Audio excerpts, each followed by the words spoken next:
Kami percaya tangan kuasa-Mu menggenggam kami, orang-orang yang percaya, orang-orang yang beriman, melewati segala musim. Walaupun kami sulit mengerti apa yang terjadi dalam kehidupan, dalam masyarakat, dalam negara dan bangsa, kami tahu Tuhan, waktunya yang terbaik nanti Tuhan akan mengubah itu menjadi yang terbaik untuk kami semua. Mari Tuhan Kau terus berikan kekuatan, jamahan, lawatan kepada setiap kami. Yang saat ini kita dalam keadaan yang tidak menentu. Saat ini dalam keadaan yang kami nantikan akan jawaban doa dari Engkau. Tapi satu hal yang kami percaya, bahwa Tuhan tidak berubah. Dahulu, sekarang, dan selama-lamanya. Kuasa kasih karunia-Mu Tuhan tidak berubah. Oleh karena itulah kami boleh bergantungkan hidup kami di dalam iman percaya kepada Yesus Kristus. Berkati sidang jemaat yang hadir pada pagi hari ini. Berkati mereka yang ada di rumah ataupun di mana saja. Berkati pemirsa-pemirsa lewat YouTube ini. Tuhan, mari Tuhan firman-Mu boleh melawat kami, boleh menjamah kami, memberikan kekuatan kepada setiap kami. Dalam nama Yesus kami berdoa, kami mengucap syukur. Haleluya. Amin. Beri kemuliaan untuk Tuhan kita. Terima kasih. Tinggal musician.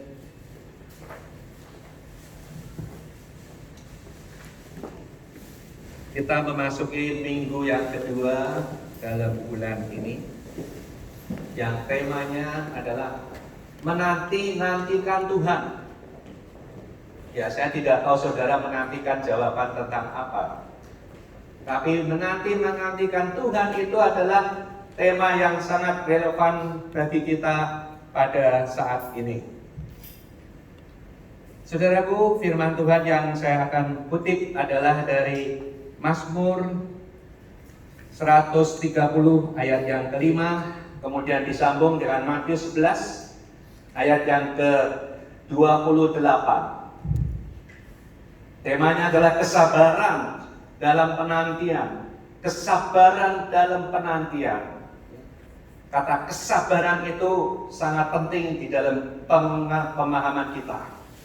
Mari kita akan baca firman Tuhan, Mazmur 130 ayat yang kelima. Kita baca bersama-sama ya.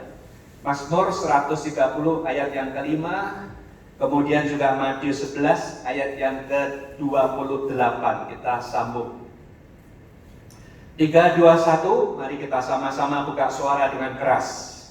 Aku menanti-nantikan Tuhan, jiwaku menanti-nanti, dan aku mengharap firman-Nya. Jiwaku mengharapkan Tuhan lebih daripada pengawal mengharapkan pagi. Matius 11 ayat 28. Marilah kepadaku semua yang letih lesu dan berbeban berat. Aku akan memberikan kelegaan kepadamu. Amin. Ya. Ayat yang kedua, tiap kali kita ke gereja kita membaca di banner yang ada di depan. Ya. Nah, saudaraku, hari ini saya mau sharing kepada saudara mengenai kesabaran dalam penantian Tuhan. Tahun ini tema IFCR secara global, Greater Blessing. Ya, ada orang mengatakan itu harus dicopot itu. Greater Blessing itu harus dicopot. Kenapa? Karena ternyata bukan Greater Blessing tahun ini, yaitu Greater Sorrows, sedih, sakit, masalah, kesulitan. Sepintas kita setuju. Tetapi kalau saudara sudah belajar firman Tuhan pagi hari ini, saya katakan tema itu adalah tema yang profetik dan tidak salah. Nah, saudaraku, dalam rangka 8 bulan mulai Februari, dunia digoncang dengan namanya pandemi. Ya. Tapi kita disuruh Tuhan untuk belajar sabar. Mazmur 130 berkata, aku menanti-nantikan Tuhan. Kata menanti-nanti berarti menunggunya sudah lama. Hanya orang yang sabar yang bisa menunggu sesuatu dengan lama. Ya. Lalu diulang lagi, jiwaku 2 kali ya, menanti-nantikan akan firman-Mu. Jiwaku menanti-nanti dan aku mengharapkan firman-Mu. Ini gaya puisi Alkitab begitu. Ada namanya pengulangan. Berarti ingin menegaskan bahwa menanti itu adalah sesuatu yang penting bagi kita. Ayat berikutnya, jiwaku mengharapkan Tuhan lebih daripada pengawal mengharapkan pagi. Kata mengharapkan diulang lagi 2 kali. Mengharapkan. Kalau orang tidak sabar itu tidak bisa mengharap lama-lama. Kalau diharapkan tidak ada, ya sudah selesai. Aku tidak mau berharap. Tapi firman berkata 2 kali, mengharapkan dan mengharapkan.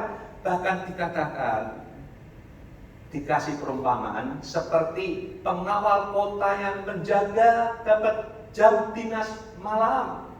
Dia menanti-nantikan, mengharap-harapkan segera fajar menyingsing sehingga dia bisa turun daripada tugasnya menjaga mengawal kota. Saudara, ayat ini mengajarkan kita supaya kita belajar sabar. Di balik pandemi ini, saudara diajar Tuhan supaya belajar sabar. Orang yang sabar melebihi daripada pahlawan, kata firman Tuhan. Sabar apa? Sabar menahan diri, saudara. Menahan diri menghadapi segala macam masalah, kesulitan, kesedihan, hal-hal yang tidak kita senangi, hal-hal yang tidak kita sukai. Itu kita harus sabar. Dan disertai dengan tidak berkeluh kesah. Ada banyak orang sering berkeluh kesah. Saya katakan, orang yang suka berkeluh kesah, Tuhan tidak suka. Firman mengajarkan kita supaya jangan keluh kesah. Kemudian juga memang bahwa goncangan ini sangat-sangat berat, sangat dahsyat. Terutama ini masalah berkaitan dengan ekonomi, berkaitan dengan hal kehidupan manusia. Karena ekonomi itu berkaitan dengan sandang, pangan, papan. Ekonomi jelek, makan sulit. Jangan bilang papan, makan aja sulit. Saat ini begitu banyak orang yang mengalami hal semacam itu. Kalau ditanya, saat ini berapa banyak orang yang sedang mengalami susah? Lalu firman tadi menjawab, marilah. Ketika orang menanti-nantikan jawaban Tuhan, perjanjian baru, Yesus menjawab, marilah kepadaku semua yang letih lesu dan berbeban berat. Saat ini kalau ditanya 10 orang, mungkin paling tidak 5 orang yang letih lesu dan berbeban berat. Mungkin 5 setengah-setengahnya. Mungkin 1 saja mungkin yang, oh tidak, aku dalam keadaan yang sangat baik. Nah saudara, demikianlah saudara, saat ini kalau ditanya, hampir banyak orang mengatakan, ya memang aku letih, aku lesu, aku beban berat. Tapi firman mengatakan, supaya semua yang letih lesu, mari datanglah kepadaku. Kenapa? Datang kepadaku supaya kamu bersama-sama dengan aku, kata Tuhan, menjalani kehidupan ini. Karena orang yang letih lesu bisa mengalami gangguan kejiwaan. Orangnya suka panik, fobi, kemudian juga stres. Orang yang stres berat, Ya bisa dikatakan orang mengalami gangguan OCD, Obsessive Compulsive Disorder. Artinya orang itu ketakutan yang terus-menerus lalu melakukan sesuatu yang aneh-aneh. Contohnya, ya, kalau orang kena OCD, kalau saudara mungkin cuci tangan sekali cukup, kalau orang yang normal. Tapi kalau orang yang kena OCD, cuci tangannya bisa 3 kali. Masih kurang 5 kali. Mau pegang handle pakai tisu, ya. Segalanya itu merasa di mana-mana ada virus yang berbahaya. Itu namanya OCD. Tapi herannya orang kalau OCD pergi mal masih berani, ya. Jalan-jalan masih berani, ya. Pergi pasar masih berani. Aneh itu, saudara. Nah sekarang itu terjadi di masyarakat kita. Banyak orang menderita OCD, tetapi tidak konsisten. Kalau dia senang pergi, dia pergi.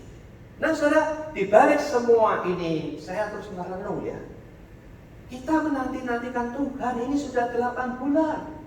Bahkan orang mengatakan ini masih lama ini. Kondisi ini masih lama. Kapan Tuhan bisa selesai? Saudara sama toh mengharapkan kapan bisa selesai ini. Tapi saudara nggak perlu pikir kapan selesai. Itu urusan Tuhan.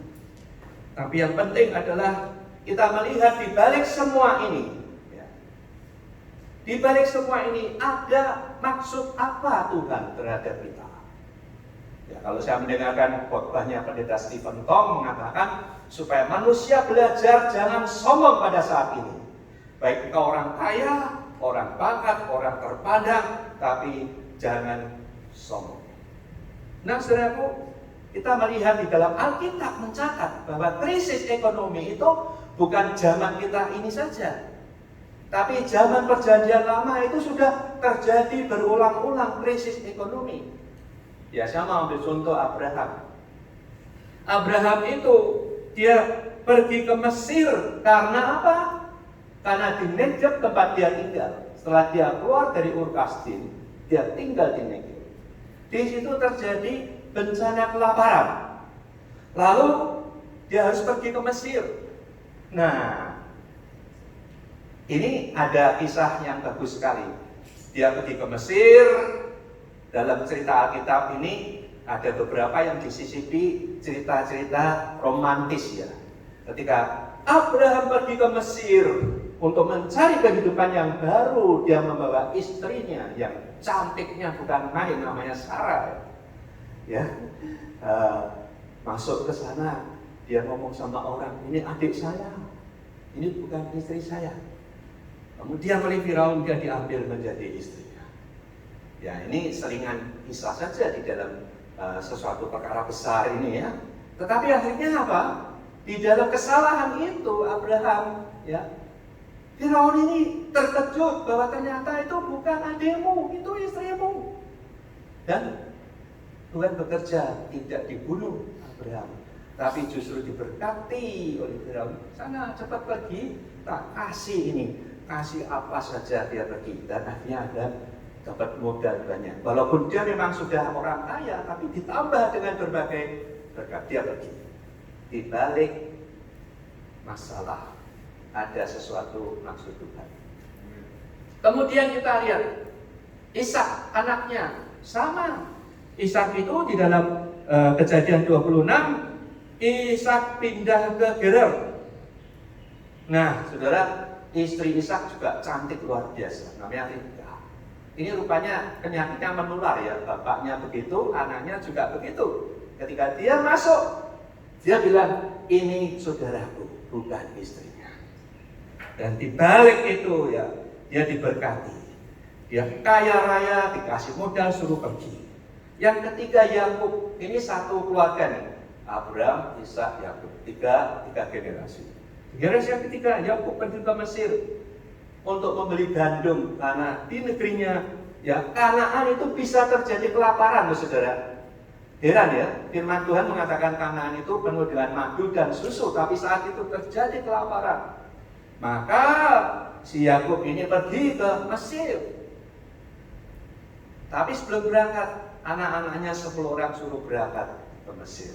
Di balik ya, krisis ekonomi, Tuhan memberikan sesuatu yang luar biasa. Dia berjumpa dengan anaknya yang namanya siapa? Yusuf. Ya. Yusuf, dia berjumpa dengan anaknya Yusuf yang ketika itu dia menjadi penguasa di Mesir. Nah, saudara, semua ini, saudara, kalau kita mau belajar, kita melihat bahwa ternyata ada sesuatu masalah, ada musibah, belum tentu itu semuanya itu worse, artinya tidak bermanfaat. Tetapi ada sesuatu Tuhan ya memberikan manfaat di situ. Bulan lalu Pastor Cornelius khotbah tentang Naomi. Naomi, keluarga Elimelek yang pindah dari Yerusalem ke mana? Ke Moab. Nah, saudara, kalau sekarang narasi-narasi tadi atau cerita-cerita tadi itu ya, bahwa krisis itu bisa terjadi kepada siapa saja, bisa terjadi kapan saja, dan di mana saja bisa terjadi. Nah, saudaraku, juga di Indonesia sekarang ini sedang mengalami krisis, bahkan dikatakan menghadapi krisis ekonomi yang berat ya oleh Menteri Keuangan. Nah, selain itu apa? Orang-orang beriman pun mengalami krisis, termasuk pendeta-pendeta. Ya, pendeta-pendeta itu mikir ya, ini setelah nanti ini ya pandemi tahun depan mungkin selesai, kehidupan gereja itu seperti apa? Apakah orang lebih nyaman ya ibadah online di rumah? Ya, bisa nonton itu bukan ibadah. Saya katakan nonton apa? Karena melihat video atau melihat YouTube itu ya terus terang jujur aja. Siapa yang mengikuti ibadah online? Ayo, ini pemirsa di rumah ya. Siapa yang mengikuti ibadah online dengan sikap yang benar, dengan pakaian yang benar, dengan duduk yang benar? Belum tentu. Mungkin banyak kan mereka sedang santai-santai ya, belum mandi. Halo, apa Anda belum mandi yang di rumah? Ya, belum mandi, mungkin justru pakai pakaian tidur, daster dan lain sebagainya. Lo jujur saja, ya. Dalam statistik kemarin saya ikuti sinode, 32% orang yang pakai sikap yang seperti ke gereja. Tapi 32% lainnya dengan sikap yang santai, ibaratnya seperti nonton apalah, ya sinetron apa gitu. Itu bukan kebaktian, saudara. Itu Anda sedang melihat hiburan. Ini reason para Tuhan itu berpikir. Ke depan kalau ini terus seperti ini, dikhawatirkan akan terjadi kemerosotan spiritual di dalam sidang jemaat. Nah, saudara, orang beriman bisa mengalami kegelisahan, kekhawatiran. Contohnya siapa? Contohnya Naomi. Naomi itu artinya ya kegirangan. Tapi ketika dia kehilangan suami, anak, 2 anak, dia memutuskan mau pulang saja ke Bethlehem. Untung ya ada yang namanya Ruth, menantu yang setia, pulang ya di Bethlehem. Kehilangan anaknya, suaminya, sudah nggak ada harapan. Dia pulang. Ya, ini orang beriman loh ya, pulang sampai ke Bethlehem. Semua orang yang di kota itu gempar. Naomi, ya dia sambut Naomi. Kegirangan. Dia dengan tundukan kepala dia sedih. Jangan panggil aku Naomi lagi. Namaku sekarang marah. Namaku sekarang sedih. Namaku sekarang susah. Ini tanda orang yang lagi mengalami duka yang dalam. Namanya saja dia ingin ganti, marah. Saudara, kalau baca di Alkitab, Marah itu ada tempat di mana bangsa Israel keluar dari Mesir, mencari air minum, menemukan mata air, ternyata mata air itu pahit, maka dikatakan marah. Dia mengatakan hidupku pahit sekarang. Nah saudara, itu saudara, fakta bahwa sekarang ini banyak orang Kristen yang sedang marah, hidupnya pahit. Tapi hari ini Yesus mengatakan, marilah datang kepadaku, ya. Aku akan memberikan kelegaan kepadamu. Apa maksudnya itu? Ya saya mau sampaikan hal ini yang lebih mendalam sedikit. Marilah kepadaku, artinya percayalah kepadaku. Ya Tuhan Yesus, percaya kepadaku, percaya kepada firman-Ku. Aku berdaulat. Ya. Saudara percaya Tuhan masih berdaulat? Atau saudara sudah merasa, wah Tuhan itu sudah di mana atau Tuhan? Apakah Tuhan itu sudah lupa tanggung jawabnya? Yang mati corona itu sudah banyak sekali. Kenapa kok masih begini? Mungkin gitu ya, sebagian orang ya, yang ateis malah ketawa-ketawa, mana Tuhan? Jadi dia bilang, datanglah kepadaku karena aku masih berdaulat termasuk goncangan-goncangan apapun yang terjadi dalam dunia ini.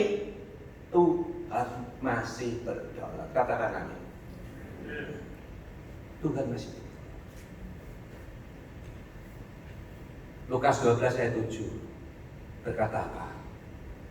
Jangan takut, karena kamu lebih berharga dari burung pipit.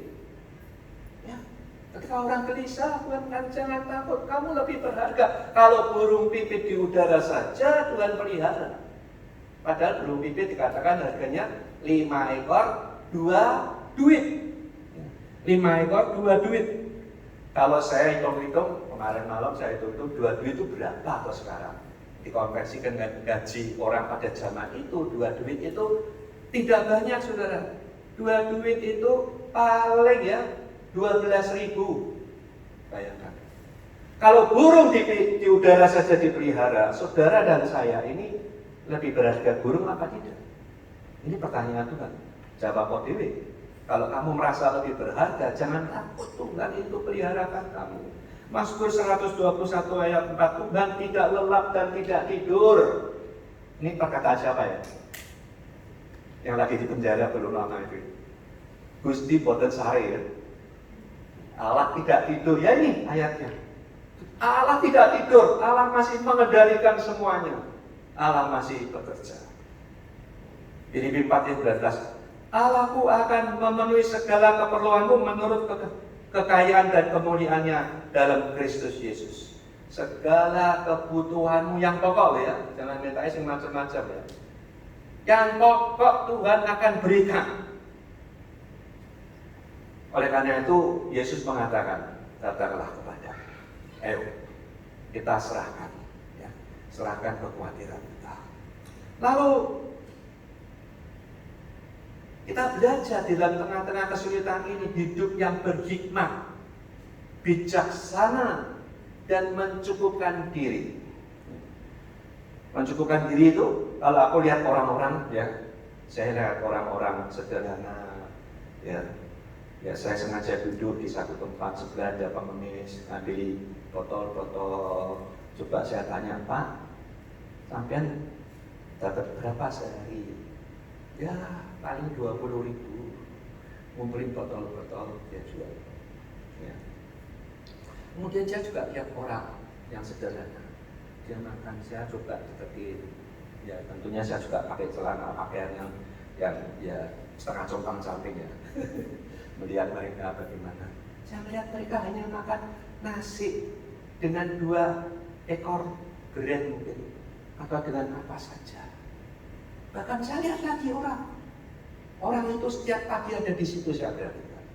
Dia duduk di situ, warung reok kecil, hanya minum teh dan 2 potong gorengan.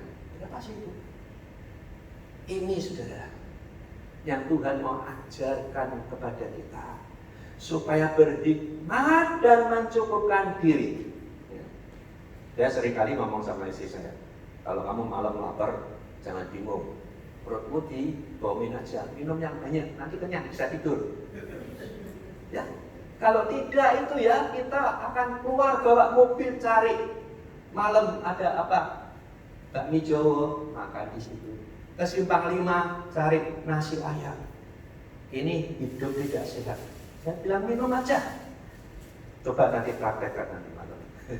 Kalau saudara lapar dan malam minum air yang banyak, nanti bisa tidur. Nah, saudara, itulah yang dikatakan supaya kita berhikmat dan mencukupkan diri kita. Saya pernah ngomong di sini ya. Bapak saya itu ngajar saya dulu waktu masih kecil. Anak-anaknya banyak. Bapak saya ngomong, kamu bisa enggak makan nasi putih dengan air plus garam? Wah, ya saya pikir, loh, enggak enak dong. Ayo belajar. Betul, saudara. Ini cara didik orang kuno. Supaya kita belajar bagaimana ketika ada kesulitan datang, kamu tetap bisa survive. Kamu tidak ngomel, kamu tidak menggerutu kepada Tuhan. Tapi kamu bisa hidup, bisa pertahankan hidup. Pada satu hari Tuhan akan bukakan kesempatan. Satu hari Tuhan akan memberikan berkat yang lebih. Kalau saudara tidak tahan menghadapi masalah-masalah seperti ini, bersabar di dalam kesusahan, saudara akan menjadi orang yang gagal. Yang berikutnya adalah jangan khawatir berlebih-lebihan. Nah ini, sekarang itu banyak orang khawatir berlebih-lebihan. Khawatir itu adalah sesuatu yang belum tentu terjadi, tapi terus dipikirkan, terus ditakuti itu. Ya. Ada survei mengatakan, apa yang kamu khawatirkan 10% belum tentu terjadi. Benar. Ya. Orang khawatir terus. Bahkan orang mengatakan khawatir itu ya, tidak baik. Takut, gelisah, cemas terhadap sesuatu yang belum pasti terjadi, itu tidak baik. Khawatir itu membinasakan roh, membinasakan jiwa. Orang yang khawatir terus khawatir, dia akan menjadi orang yang tidak produktif. Ya dia akan terus di rumah, jangan keluar. Begitu keluar nanti ada, wah ada apa. Ya, jadi jangan terlalu khawatir. Khawatir memang diperlukan untuk supaya kita bisa memacu hidup kita itu lebih berhati-hati. Tapi kalau khawatir yang berlebihan, itu firman Tuhan mengatakan jangan khawatir. Kekhawatiran dalam hati membungkukkan orang, itu kata Amsal. Membungkukkan orang gimana? Ya gini, kalau jalan itu sudah tidak punya semangat ya, jangan. Firman jangan melakukan kekhawatiran terus-menerus. Siapakah di antara kamu yang karena khawatirnya dapat menambah sehasta saja pada jalan hidupnya? Tidak bisa. Kamu khawatir kalau memang waktunya harus pulang ya pulang, tidak bisa ada penambahan. Oleh karena itu saudara, saya dorong saudara, memang ini tidak gampang. Saya juga tidak berani, ayo kamu harus datang ke gereja, tidak berani. Karena resiko omongan hamba Tuhan seperti itu. Tapi saya ingin ajak saudara, ya, mari berhikmat, mari kita hati-hati, ya kita jaga protokol kesehatan. Ya. Kalau Anda sudah merasa secure, yakin, kamu bisa, mari datang ke rumah Tuhan. Kalau ke rumah Tuhan ini namanya kebaktian, kalau di rumah namanya ibadah. Memang saya janji mau menyampaikan ini, tapi waktu tidak ada, saya akan beri nanti lewat WA saja. Apa bedanya ibadah dan kebaktian supaya kita lebih mengerti. Terakhir, firman mengatakan, mengapa saudara harus memikul beban itu sendiri? Ya, kenapa harus memikul beban itu sendiri? Bagi Tuhan, bagi beban kepada Tuhan kita. Firman mengatakan, serahkanlah segala kekhawatiranmu kepadanya, sebab Ia yang memelihara kamu. Dan aku sekali-kali tidak akan membiarkan engkau. Dan aku, kata Tuhan, sekali-kali tidak akan meninggalkan engkau. Saudaraku, mari di tengah-tengah masalah penantian ini kita tetap sabar. Jawaban Tuhan nanti adalah yang terbaik. Musisi singer silakan. Karena itu, kuatkan imanmu dan tetaplah percaya. Keadaan dunia ini boleh berubah, tetapi kita punya Tuhan yang tidak pernah berubah. Kuasanya, kasihnya, kemurahannya, kebaikannya tidak pernah berubah. Kristus tetap sama, dahulu, sekarang, dan selamanya. Amin.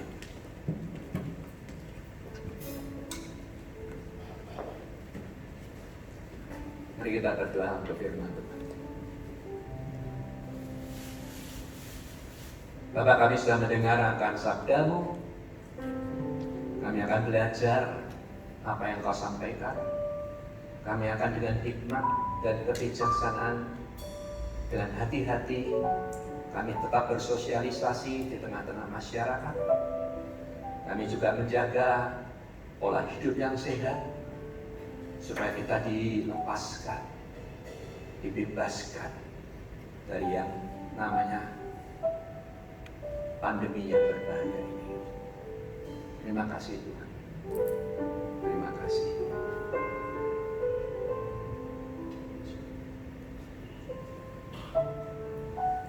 Kita naikkan satu pujian.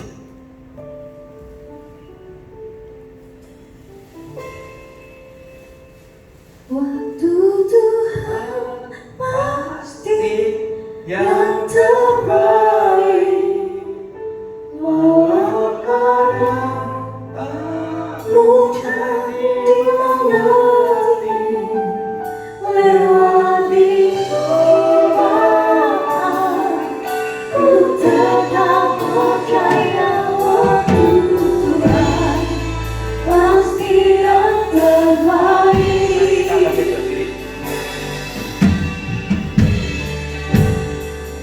Waktu Tuhan pasti yang terbaik, walau kadang tak mudah dimengerti, lewati cobaan, ku tetap percaya waktu Tuhan pasti yang terbaik. Kalau waktu ini saudara menantikan waktu Tuhan untuk jawaban doa saudara, firman mengajarkan kita tetap sabar. Kita tetap menantikan waktu Tuhan yang terbaik. Doa permohonan saudara akan dijawab oleh Tuhan. Mungkin saudara sekarang sedang ada masalah ekonomi, masalah pekerjaan, masalah apa saja. Bawa itu ke bawah kaki Tuhan. Kita berdoa, kita minta. Biar Tuhan menolong. Terima kasih Tuhan. Mari kita angkat tangan kita tinggi-tinggi. Bapa Sorgawi, kami mau serahkan sidang jemaat yang hadir maupun yang ada di rumah ataupun di mana saja.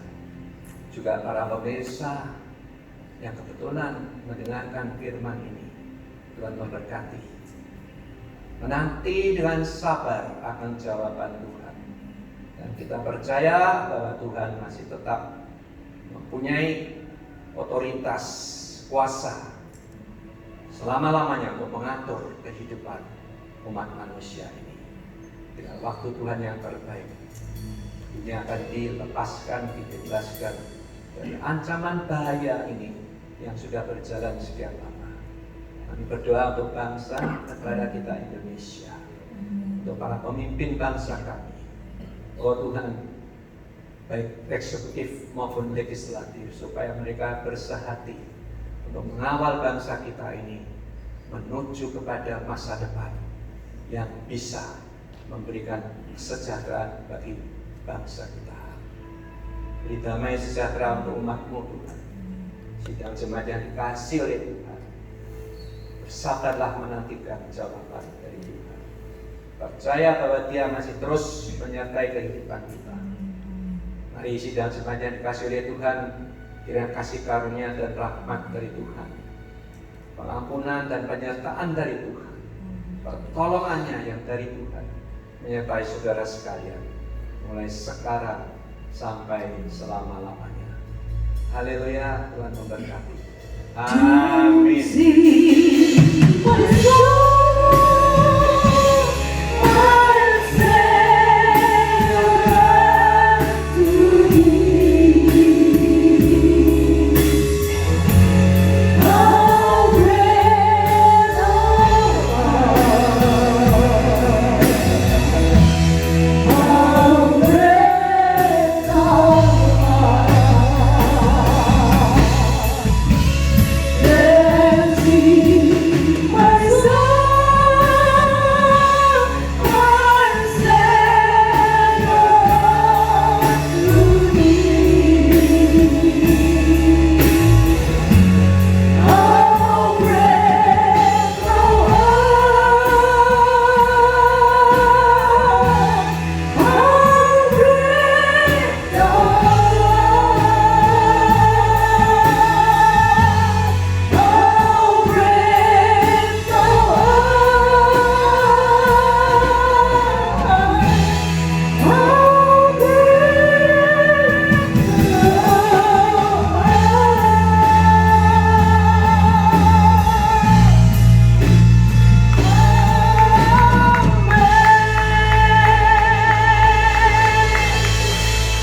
Terima kasih Anda sudah menyaksikan ibadah pada pagi hari ini lewat saluran YouTube maupun Instagram. Tuhan menyertai. Sampai jumpa pada minggu yang akan datang. God bless you. Baik.